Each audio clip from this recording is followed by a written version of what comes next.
Hey, I'd like to welcome you to another episode of Mission Matters. My name is Adam Torres, and today I am in downtown Los Angeles at one of my favorite events of the year. I'm at Latino, and let me tell you, NAREP puts on an amazing, amazing event. I'm here right now with last year's president of NAREP Los Angeles, the host of, I should have probably started with that, the host of Hispanic Wealth Matters podcast on the Mission Matters Podcast Network, Jose Tejada. Jose, man, welcome back on the show, return guest. Thank you, Adam. It's always a pleasure to be here, and it's always a pleasure to see you. All right, so first thing first, Latinitude. I mean, you have like 400 guests outside right now. It's one of your biggest events for NAREP of the year. I guess just before we get into today's event, Latinitude, maybe talk a little bit about NAREP, what you've done in the past with the organization, so that people at home that maybe aren't familiar know a little bit more about the organization.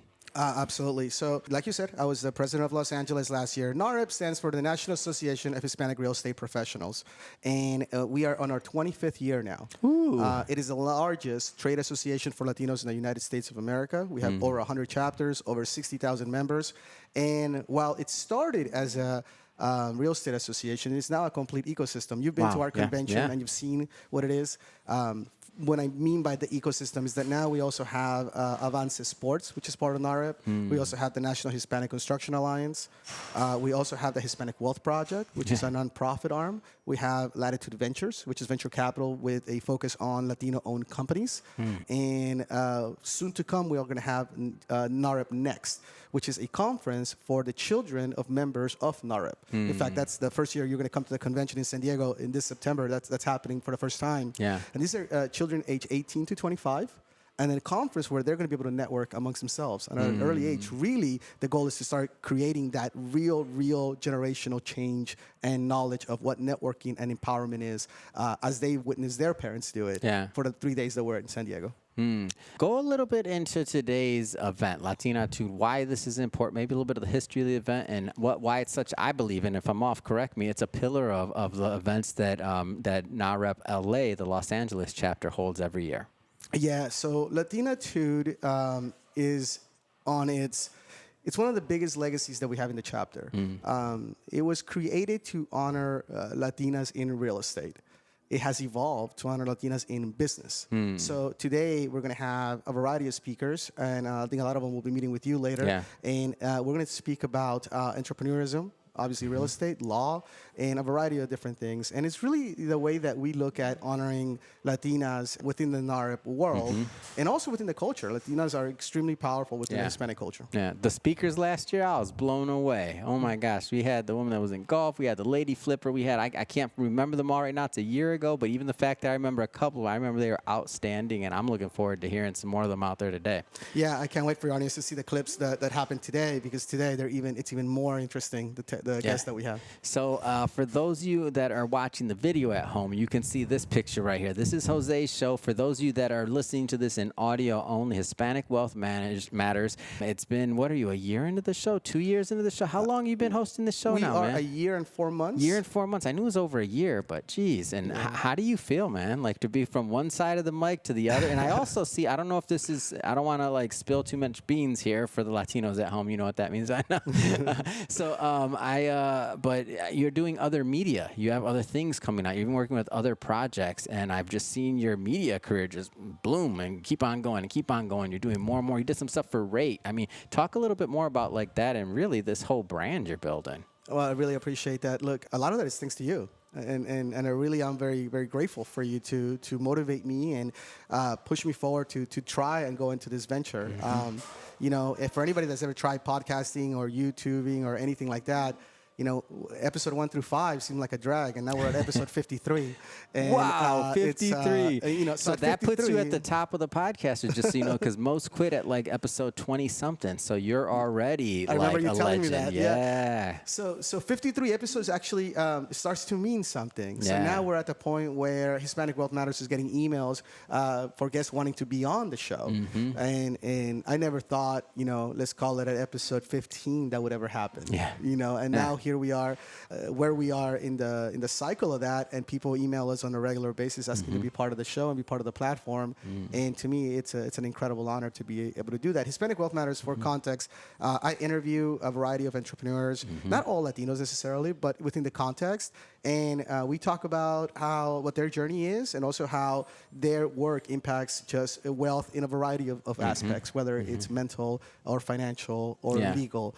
We just had a lady on one of my favorite episodes that I've ever done, where she talks about she works with high achieving Latinas in terms of achieving longevity, and she really went into the medical, the makeup of Latinas and how different that is than a lot of other ethnicities, and why it's crucial to balance that. It was really interesting. And looking at, as this show progresses, as you get more and more guests, like when we haven't talked about this, what's your vision going forward? Like, as this grows, you're now 1.5 in, soon you'll be 2 years in. Like, what's your vision for this show long term? My vision is to be Diary of a CEO. Yeah. I am infatuated with Diary of a CEO. I love his style. I would love to be a Latino Diary of a CEO with a focused lens on the Hispanic community and highlighting Latino entrepreneurs.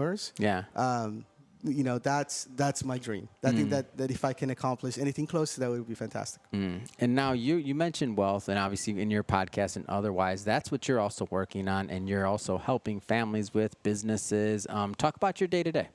Yeah, so even though I wear many hats, one of the main things that I do is I do mortgage lending, and I do it. I run my business under Guaranteed Rate, or Rate Inc. for short. Within the context of Latinos, we are the only company in the United States that does A to Z process completely in Spanish, including documentation. Wow. So while other financial companies, even major banks, might say that they do it in Spanish, there might be pieces of it.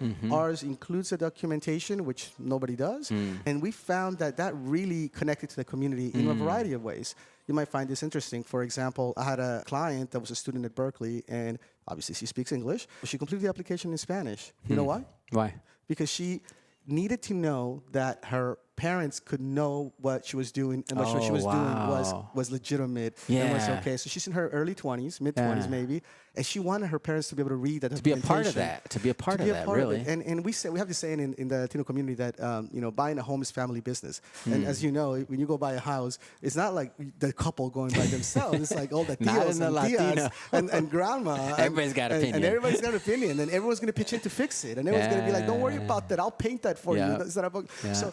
And has ideas and driveway. We can do that. We need this. 100%. So 3 years into building this project, which is called Contigo 100%, or with you 100%, we found out things that we didn't think we were going to find out. Like, for example, that English-speaking Latinos were very happy to apply and go through the process in Spanish. Interesting. That is interesting. Huh. Talk a little bit about the leadership at Rate, and like why they are so, like, there's this thing where, and I'm not going to call it any companies, anybody specific, but sometimes people want to quote unquote get to the Latino market, and sometimes they think, oh, that's the holy grail, they can do this, it's a loyal, but then they kind of misstep on how they approach, and they don't necessarily always become part of and like really take what it takes to not penetrate the market, but to become part of the market. It's different. Talk about the leadership at Rate, and like why and how they've been able to be so effective, and like not just this campaign, but just in general. Yeah, no, thank you for acknowledging that. In this journey, I've been able to sit down with CFOs, CEOs, COOs, marketing chiefs, and they ask that same question: how come it works so well for your company? And big credit to my great friend and executive Camilo Escalante and Arlen Kalinsky, who really led this drive out of Chicago. And the answer is authenticity versus parity. There's a big thing that happens there. I'll give you an example. I do about 70% of my business with Latinos. I also, in my practice, don't really do much down payment assistance. So all the time I get this question: what do you mean you work with Latinos and you don't do down payment assistance? Well, I work with Latinos like me, like you. You know what I mean? The market has this interpretation that Latinos need down payment assistance to buy a home, right? I just did a in Spanish language, complete application, a purchase in El Segundo, California for $3 million. The guy put $1 million down. The financing was $2 million. And he did the app completely in Spanish using a bank statement loan. He owns a trucking company.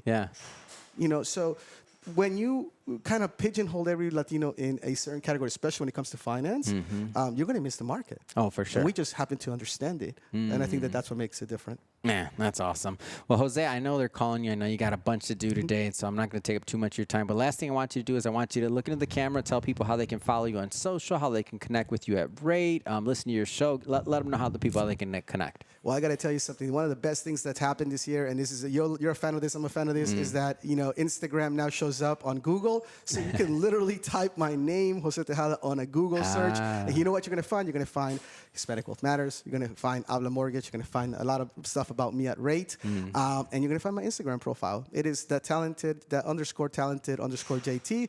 But just type my name or put me on a chat GPT and you'll find out everything you need to know about me. Dang, you're fancy chat GPT, the Jose It's Tejada. okay. Come Hey, on. you know what? We've done this. Right? Everything stacks. We've been building. We're creating brand. And now I'm very confident to say I'm proud of whatever you find. Go find it.